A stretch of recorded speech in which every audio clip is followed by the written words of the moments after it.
की बुराई करने से पहले जिन हालात में खड़े होकर के जो कुछ कर रहा है, अगर उसकी तथ्यात्मक आप आलोचना करें, उसकी प्रशंसा करें, तो ना आलोचना में कमी रखें ना प्रशंसा में कमी रखें, क्योंकि निजी कुछ भी नहीं है मेरा, और मैं भी मानता हूं उसका निजी कुछ नहीं है। यूनियन टेरिटरी घोषित करते ही लोगों को समझ में आया कि एक आदमी 1992 में झोला लेके गया था कि नहीं मैं तिरंगा लगाऊं, इसलिए धारा 370 और 35 पे हटने के बाद से कुछ लोग चिंतित थे। मैंने कहा चिंता तो अब शुरू हुई है। जम्मू कश्मीर की पूरी जमीन अब गृह मंत्रालय के अंडर में है। दूसरी समस्या हो गई है, वहां की पुलिस भी गृह मंत्रालय के अंडर में आ गई है। यह बात अलग है कि लोगों को बाद में ध्यान आया कि गृह मंत्रालय किसके अंडर में है, यह तो मुसीबत हो गई। इसलिए बहुत बड़े काम बहुत धीरे से भी किए जा सकते हैं। आपको समझ नहीं आएगा ये हंस क्यों रहे हैं और रो क्यों रहे हैं, दोनों ही स्थिति हो गई है उनकी। बहुत सारे ऐसे काम हैं जो अभी हो रहे हैं, जल्दबाजी न करें।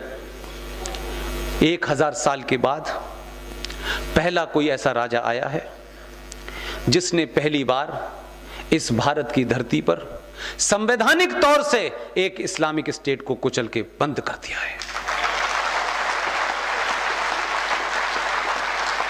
आप वोट देते समय राष्ट्र का ध्यान रखें, बाकी सारे कामों में आपको जो करना है करें। आपकी जाति क्या है, आपकी पहचान क्या है, ये घर की 4 दीवारी के अंदर हो। जब घर से बाहर निकले तो आप सिर्फ सनातनी हैं।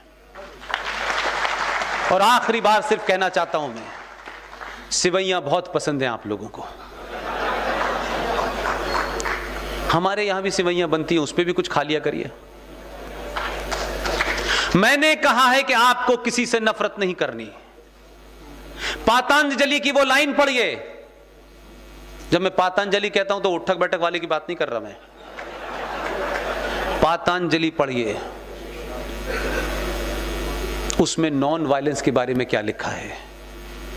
उसमें लिखा है नॉन वायलेंस का मतलब यानी अहिंसा का मतलब है अपने मन में किसी के प्रति कोई द्वेष, कोई दुर्भावना नहीं होनी चाहिए। लेकिन गांधी जी ने कुछ और समझाया। उन्हें तो इतना सेकुलरिज्म सवार हो गया था कि अच्छा खासा हमारा एक भजन था, उन्होंने उसकी 2 लाइनें भी बदल दी सेकुलरिज्म के चलते। उन्होंने कहा ये बेचारे नमाज नहीं पढ़ो, मस्जिदों में नमाज पढ़वाओ। इतनी दूर तक उन्होंने अपीज किया कि आप सोचिए